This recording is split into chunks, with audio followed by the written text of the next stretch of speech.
do a lot of volunteer stuff. So I actually was just installed as the president of our local Realtor Association in Prince William this Congratulations. week. Thank That's you. amazing. Yeah. A lot more volunteer work. Lots of volunteer work. So yeah, so every time I see something that says we need somebody, I go, oh, that sounds like fun. I'll volunteer for that. So I actually do a ton Do of you say stuff. yes and then afterwards you're like, why did I think that I wasn't going to be overwhelmed with all this other stuff? Yes and no. I used to do that a lot. Yeah. Anytime somebody asked me something, I would say yes. And then, the regret would kick in like an hour later or it'd kick in like a week later or whatever. And then I'd get really upset because I'd be like overly stressed out about it and whatever. And so as I've gotten older, I've realized that about myself.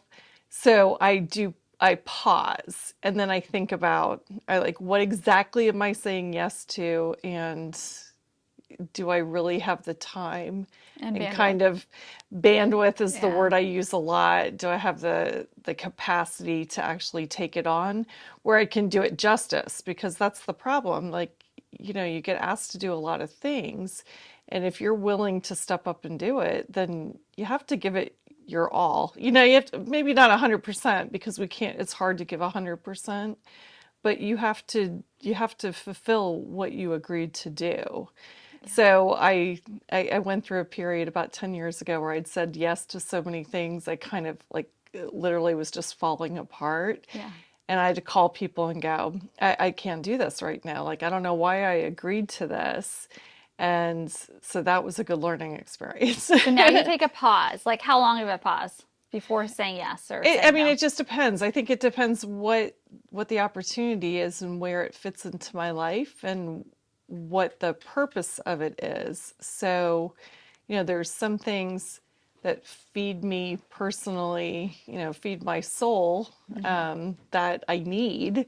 And so that might take more of a priority than something that may, only suit me professionally, but it's not necessarily going to get me towards the goal Yeah. that I'm working towards. So it That's really smart. just depends. Yeah. Yeah, no, and I totally agree with you on that point. That's something that I've recently started doing about 2 years ago. Before I was like, yes, yes, yes. And then it'd come up to like Yeah. time for me to actually like do the thing that I said yes to. And I'm like, oh, now I can't be there for my kids' game. Or Right. now I can't be around to help my team grow or work on this thing because I had said yes to like a volunteer opportunity, which I still say yes to them, Yeah. but I give myself pause. Usually Right. I'll say at least like, let me sleep on it. Let me make sure I can commit to it. And then I'll get back to you. You have to. Yeah. Yeah. And it's funny you said that because I think for me, one of the defining moments where was I had signed up to help make meals for,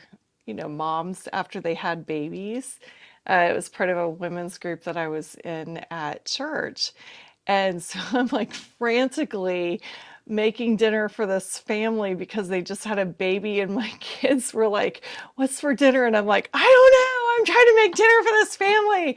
Just give me a second." Let me see if there's some leftovers over here. Seriously, and I realized I don't even have food Yeah. for my own family yet. I'm freaking out about making dinner for a bunch of people I really don't know. And then I had to go out and deliver it to them. And I got home and I had nothing to eat for our kids. McDonald's it is, I kids. was like, Sorry. what am I doing? Yeah. That for me, that was when I went, okay, this is I am saying yes to somebody and something else, but now I'm saying no to the people that are actually the most important to And me. depending on you. Yeah. Yeah, and dependent on me, my own family, my children. And so I'm not really modeling, that sort of servant leadership and modeling helping other people in a very good way because I've substituted the priority to with a stranger, and that was that first, kind of red flag for me that I was taking on too much and that I needed to stop.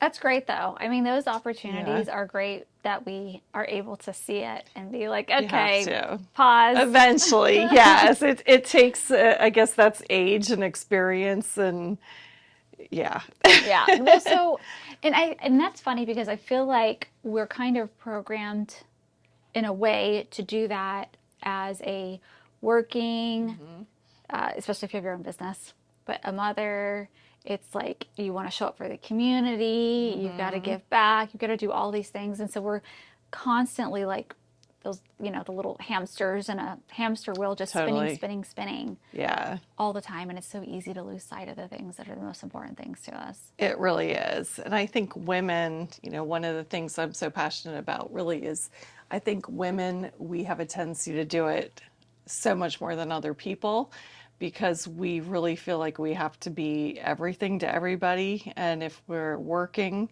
especially, or running a business, we have to be like Wonder Woman at that. We have to be, Wonder Woman with our family. We have to with our children. We have to be perfect at everything that we do. We have to be there for our friends, and we always, I feel like we just have a lot that maybe if it's not been thrust on us, we think it has. Yeah. We internalize a lot of things and then we feel like we need to deliver on it, and it becomes hard to say no. And that's something going back to that like 10 years ago. I was just saying yes to a lot of things because some of them were things that I thought sounded fun, some were things I wanted to do, some were things I felt like I needed to do for my children. Some of it I felt like I needed to do it from a volunteer perspective for the community or my church. And then there was business too.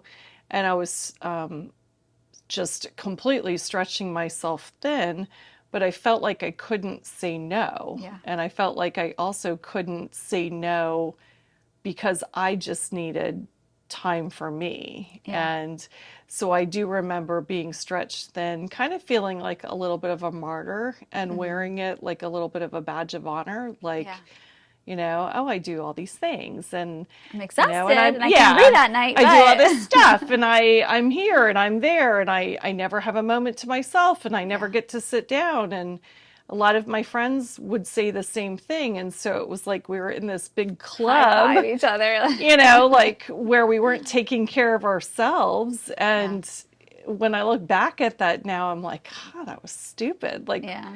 why did we think that was so great? Because at the end of the day, hindsight has taught me like that was the absolutely worst thing that we could have done for our spouses, for our children, but more importantly for ourselves. Well, and I feel like it might be, and I might be wrong on this, but it might also be the social validation that we get, right? Like random strangers, like, wow, that's great. Thank you so much. You're the best. Wow. Versus like our kid, at least my kids, I give them dinner and they're like, I'm like, hello, thank you. You know, like they appreciate, like we don't get that same necessarily like validation. Right. And in a certain phase of our life, that's maybe something that we're looking for or is more easy to receive. But then we finally realize, like, no, we actually don't need that validation. Like, it's our kids and our spouse and our family that. Yeah, and, I was a stay-at-home mom for many years, and even when I worked, I ran my own business as a realtor, and so I always considered myself a stay-at-home mom first and foremost, and and I say now because I've got 15, 22, and 24-year-old children, Amazing. it's a little bit of a thankless job, quite honestly. Like, I'm so happy that I was home with them, obviously. I love my kids. I'm proud of my children. I'm really happy I had the time with them that I did. But when you're in the middle of, the drama and the issues and the you not sleeping and them not sleeping and dealing with homework and all of these juggling things that we do, you do need the validation that first of all that you're a good mom, because it's so easy to feel like you're not. And the moment they get mad at you, you're like, my soul is crushed. But you need somebody to tell you that you as a person and you as a woman are still doing a good job, because I think that a lot of us end up losing our identities a bit. And with hindsight, that's one of the things that ultimately I started becoming very I guess, interested and invested in being able to talk to other women about that. Yeah. You know, your kids are amazing and awesome, like everybody else's kids are Yeah. amazing and awesome, and you have to love them and you owe them so many things. But at the end of the day, that adage, if you don't put on your oxygen mask first, you can't help other people. There is no shame in taking care of yourself, and no shame in not always loving being a mom or not having the best day Yeah. and needing to find things outside of your family to help feed you. I remember one time somebody asked me to do an event as a, because I said, get to me when it's closer to that time and I'll let you know what my schedule looks like. Essentially a non-paid volunteer event. Everybody was volunteering. And so I remember it was like around the holidays, I was so busy, just at work, at home, just things were a mess. And I was like, unfortunately, I can't, but here's like 5 other people to reach out to. They might be interested and I just can't. And they're like, oh, well, what are you doing? You told me that you don't schedule shoots on that day. And I'm like, you know what? Actually, I'm doing nothing. Yeah. Yeah. I'm actually just going to like give myself a day. And they're like, oh yeah, it's very important during the holiday, but it's just like, no, like I actually gave myself permission to say, no, actually this day I need a break because come Monday I'm going to be like slammed again. It's hard. It is hard. So tell me Yeah. about work though. Like, how did you get into building your brokerage? So, so I got licensed as a realtor in 2007, and So you how old know, were the kids? so 2007. So actually, when I got licensed, I timed it just right because I got my license, and like 6 weeks later, I found out I was pregnant with my Okay. third. Okay. Um, and then, unfortunately, a year later, her father and I went through a separation.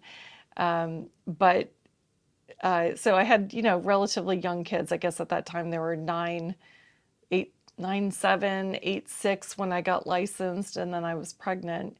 And the first year I was in real estate, I got lucky. Like had a lot of business, and I don't know where it came from. I couldn't tell you right now. So I thought, well, this is great. Like this is a nice way to get me out of the house once in a while, and I love what I'm doing. And then the market crashed, and business dried up, and I was in the middle of a separation and the divorce, and a single mom with 3 kids. So the real estate really started as a hobby for me when I got my license. It was never really meant to support me. Yeah. And then through the years that evolved and changed. But about 4 years ago, I decided, as much as I love working with clients, I really love working with other agents, and I love to help people. That is just me. I love to be able to help people grow their business, achieve the goals that they have. And so I made that shift from selling real estate into managing, which is what I've been doing now for 3 years, and I absolutely love it. It's completely different, right? Or is it similar? It's different because my client is not Your somebody agents, yeah. necessarily buying and selling real estate. It's my agent who's helping the person buy and Yeah. sell real estate. So it is a different role. But ultimately, the client is still my client too. Yeah. So, I jump in if I need to. I help agents when they're putting offers together, if they're trying to make them competitive, help them if they need to negotiate contracts and try to keep deals together sometimes too. She went from like salesperson to now managing all the salespeople. So Yeah. it's a completely different role that you kind of stepped into. It's different. And agents, they're independent contractors and they're each running their own business. So managing is a very loose way of kind That's of right. You're right. describing Right, yeah. sort of what I do. Motivating? I say like I'm their Educating. business partner. Yeah, I'm their there we business go. partner. So I'm there to help coach them, mentor them, cheer them on, provide education, skill building tools, the things that they need to run a successful business and to ultimately grow their business if that's what they want. Like that's kind of what I'm there for. So, That's amazing. if they're having a bad day or they're having a bad transaction, They can call me, they can come in and talk to me, and we can, work through it until so we can get to the other side and move on. Or, it's the same, like the other side of that is helping celebrate their successes, Yeah. because those are really important. In my office, I call that celebrating the small wins. Yeah. I'm like, everything should be a small win if it gets you a little closer to your goal. That's right. Yeah, and sometimes it's hard to celebrate the small wins when you've got a lot of like stuff going on, you know? Well, and I think it's hard when you're in business for yourself too. You're focused on making money. Yeah. And so sometimes it's really hard to see that the win is not necessarily the end where you get the paycheck. Yeah. The win can be making the connection. It can be, if you're brand new, going on the first appointment, just talking to somebody for the first time. There's so many small things that we can do throughout the day or in our lives, in our business, that we should celebrate because they got us closer to where we wanted to be, or we helped somebody, or we helped ourselves, or we learned something that we can take to use the next time that will get us closer to where we want to be. Is there anything that you've done in the last 3, 4 years? Maybe it's been a practice or a daily ritual or just something that you've consistently been working on that helped you attain the success that you have today. I think a lot of it just goes back to, for me, like developing a self-awareness of myself has been completely life-changing. So going back to being that martyr, who I was the room mom, the cookie mom, the brownie leader, the this, the that. Like I did all of it. And some of it was driven by the desire to help. I mean, most of it was, but at the same time, there was also that desire to, be the cookie mom and to be the room mom and to be that person. But when I started really developing that awareness that I was in doing all of those things, I wasn't really happy because I felt very stretched. Sometimes I felt very taken advantage of. I didn't feel appreciated. And then, of course, I wasn't really doing the things that were really important for me or for the people that I said I was supposed to help. So I kind of started going like, it's not you, it's me. I realized I was doing a lot of judging sometimes. I was criticizing people for how they were running their lives, or what they were doing or not doing. And I felt like I could kind of sit back and go, well, if that were me, I would be doing it this way. And then I realized I was not doing it a better way, and I wasn't getting better results than they were. And so I took this sort of like, it's not you, it's me approach. When I would get upset by something and I wanted to point a finger that somebody or something had made me upset, I started going, why am I actually upset about this? It's my reaction to what is happening that's getting me upset, not necessarily what they said, because there may not have been a motivation that was negative behind it at all. Yeah. But I'm taking it and putting a lot of stuff behind it that may not have been there. And that was the life-changing moment for me when I realized I'm the one in control of everything. I control how I react to things. I control whether I say yes to something or no. I'm responsible for my own actions and for the things that I do and the things that I choose to do or choose not to do. And every once in a while, like something will kind of come up, an emotion or whatever will come up, and I have to check myself again and go, okay, like, why are you having such this strong reaction to something or to this person or to what they said to you? And sometimes you're triggering something that happened a long time ago, or a negative or a positive experience. But that is, I wish I had learned that a long time ago. Yeah. How did you, not therapist, reading, where did you like kind of? A lot of therapy. Okay. I probably put a lot of therapists sent them on vacations throughout my life, but I'm sure I have. And there's so much value in that Yeah. because, your girlfriends could only I was get going you to so say, far. you either have a tight knit group of girlfriends that Yeah. do this, you're an avid reader. That's where I learned a And lot I of do these too. things, Yeah. or a therapist. Those are the three. Yeah. Well, and all of that is great. Like Yeah. I've always read too. And so I've got a gazillion books, lots of self-help books Yeah. too, Same. and magazines. And I have lots of really great girlfriends, and I've always had a tight knit. And I think what is beautiful about friendships, and especially female friendships, I think, is that you can have some that are so close to you at certain times in your life, and they really help get you through certain things.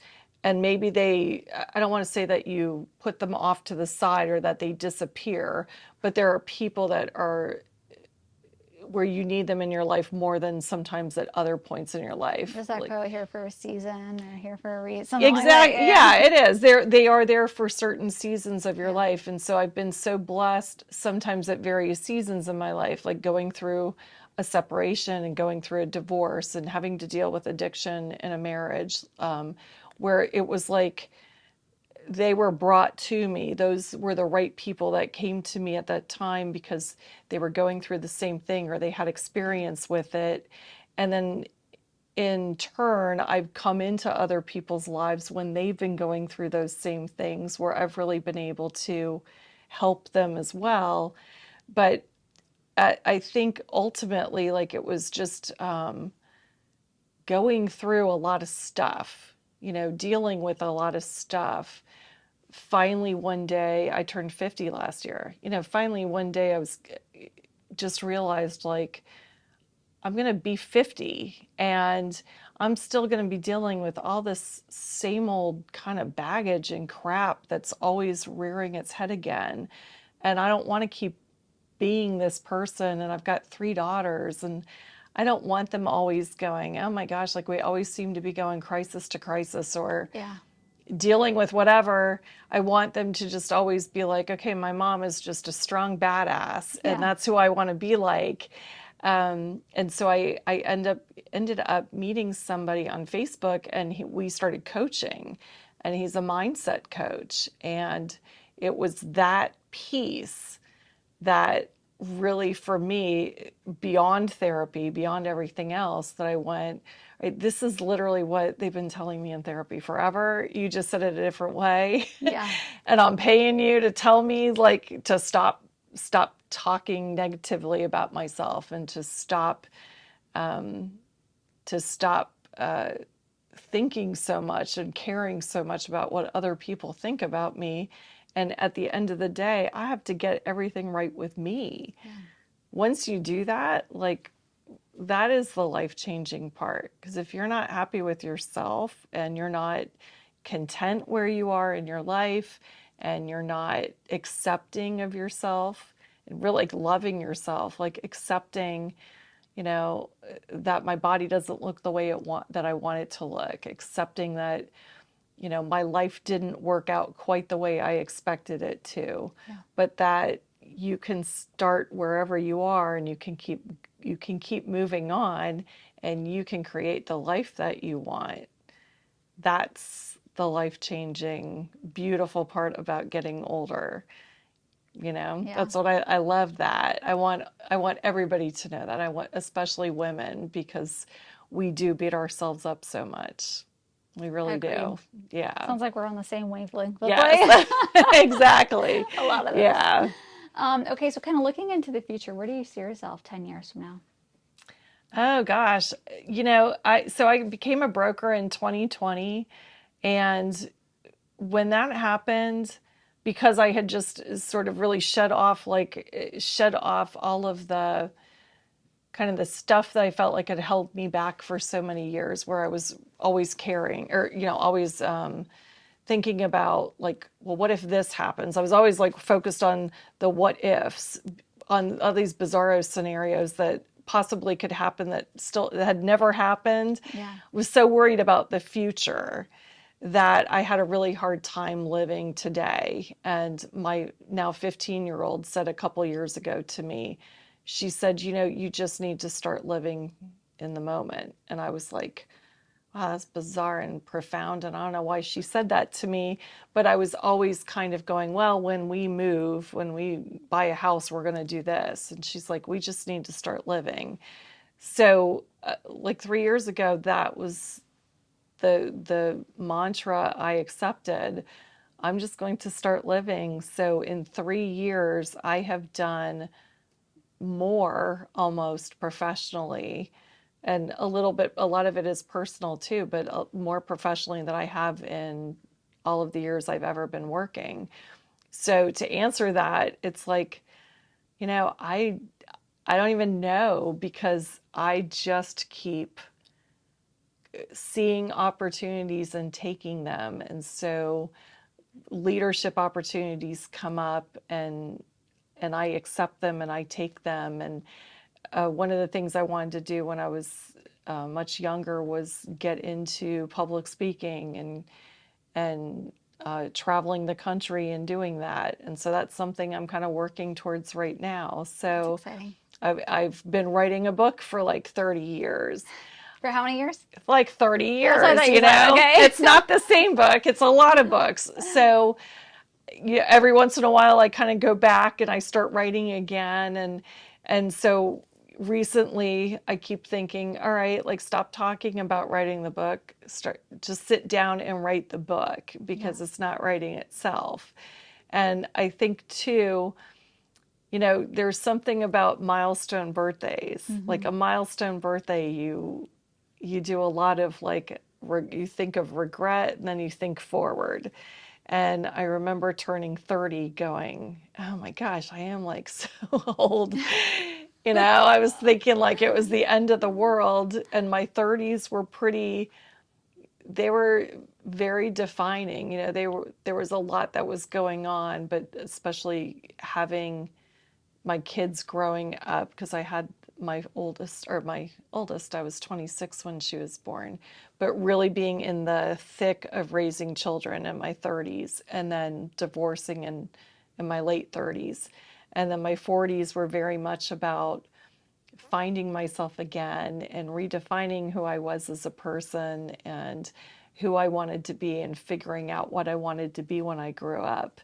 And so turning 50 was not traumatic the way I always expected it to be. 40 was a little bit traumatizing, but 50 I was like, I'm just embracing it, because had I not gotten to this point, I probably would be really upset about my age and about getting older, and looking back and saying, well, I never did all of these things that I wish I had done.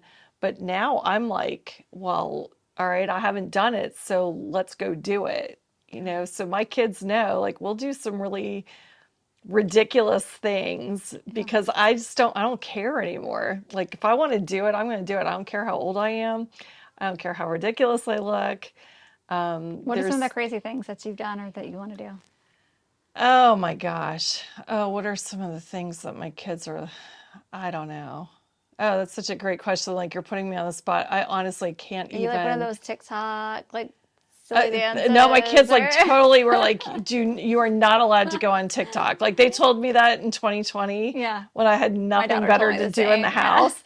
I was looking out the window one day, and I saw my daughter and her friend filming themselves dancing in the Yeah. cul-de-sac. And you like caught them. I was watching out the window, and I thought it was just so cute. Because they've known each other literally since they were born. Yeah. And the two of them are out there dancing and filming themselves. And they came in, and I said, oh, you need to teach me how to do those TikTok dances so I can go on there too. And they were like, no, Don't you dare. absolutely not. You're not allowed on TikTok. If you do, we will never talk to you again. And I thought, all Like, I'll just do right, a well, stitch with your dance. Yeah. well, the more I look at the TikTok I things, the know. more I'm like, okay, I don't know. I just No. don't get it. I'm like, why are we so fascinated watching people dance in their It's almost kitchen? like And like a psychological experiment, or what is that? Like an experiment to see how can Yeah. we like get these people to do remember like that Tide Pod challenge? Yes, like Like, the challenges, all of the yes, social all media the weird challenges. stuff. Yes.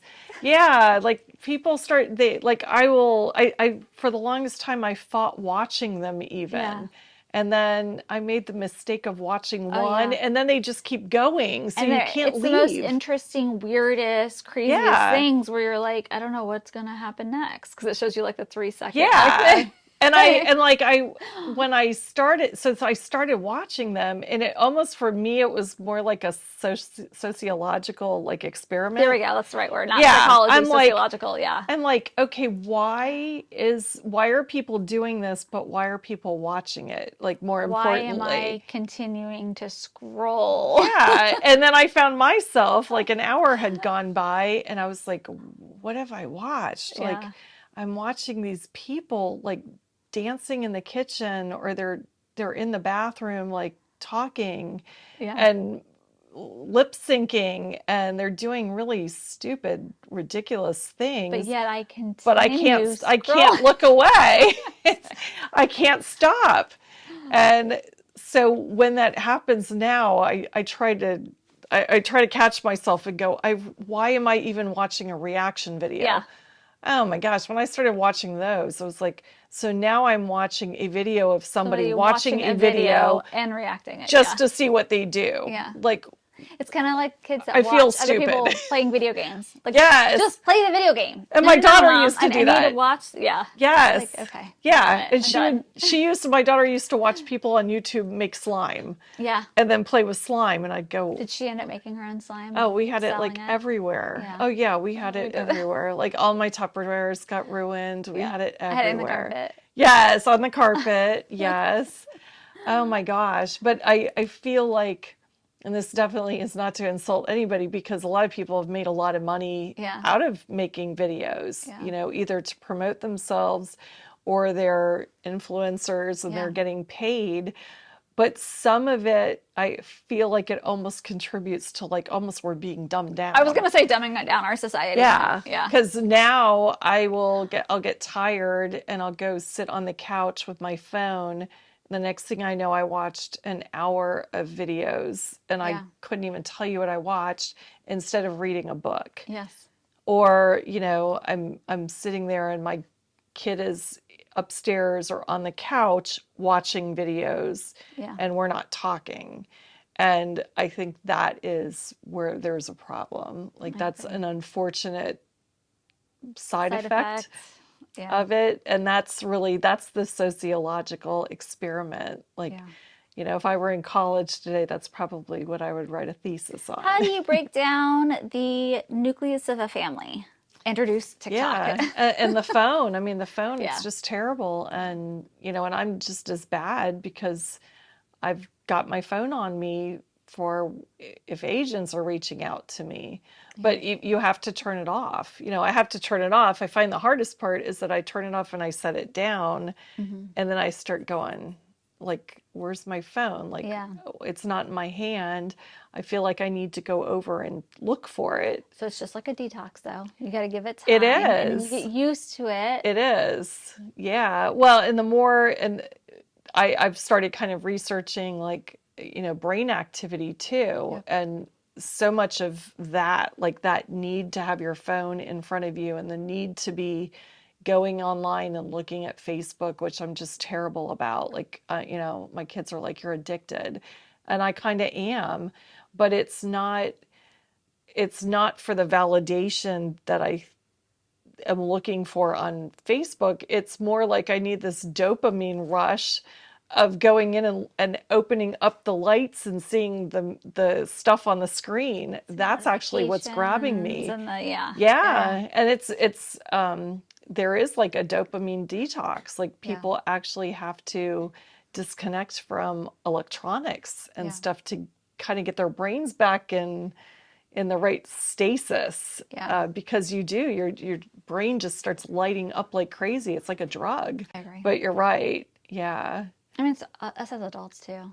Oh my gosh, absolutely. Right? I mean, we unplug and we go on vacation and there's no like screen time or And I've done that a lot more now. Like I used to just feel when I was selling real estate, at any time like a client could call or a lead and you don't want to miss it. So you want to have your phone on. And when we went on vacation a number of years ago and I got on my phone because I was in the middle of a deal yeah. and everybody in the family was like, you better not be doing that the whole vacation. You're like scuba diving, you're like, I need the water case for the Yeah, phone. I mean that's it. Like the phone went to the pool, the phone went everywhere. It went on the beach. I always had it on me, and that was just really hard. It was hard to disconnect, but it was also hard to try to get my family to understand it. But now as a broker and I'm talking to agents, now I'm preaching to them, you need to disconnect from your phone once in a while because while I was trying to justify why my phone was always on and why I was looking at my phone instead of listening to my child. At the end of the day, it was an excuse that again, I had some control over that. So now I tell people, if you're running a business, you always have to have a backup. Like Yeah. somebody has to help you Yeah. because you cannot be expected to work 24/7. And at the end of the day, like your life will go by so much faster than you think. You'll look back and you'll be like, I missed opportunities with my kids. I didn't go to things because I put my business over it. And I'm definitely not discounting the need to make money and that happens.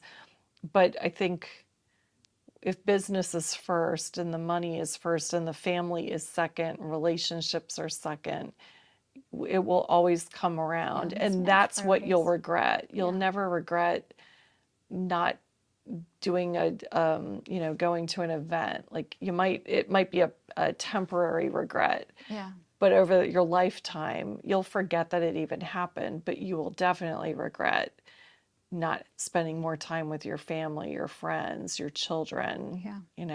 Totally agree. Yeah. I love and agree with a lot of what you said. Oh, thank you.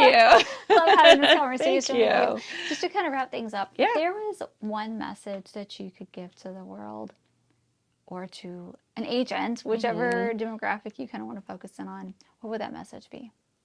Oh gosh, I have so many of them. I think for me, when I look back, I look back at like so many years that I was really unhappy. And it starts when you're in high school, or it starts probably before that now for girls. But I think in my generation, it was more around high school, where you're always comparing yourself to other people, and you're always looking in the mirror, wishing that you looked a certain way or you had something that you don't have, or you're comparing yourself to celebrities or the popular person in school or whatever. And we just have a tendency to do that, I think, throughout our entire lives in many respects. But at the end of it all, I think the reason that we end up not being happy is because there's something inside of us that we need to figure out. And at the end of it, I think what they call that really is self-love and self-acceptance. You just have to.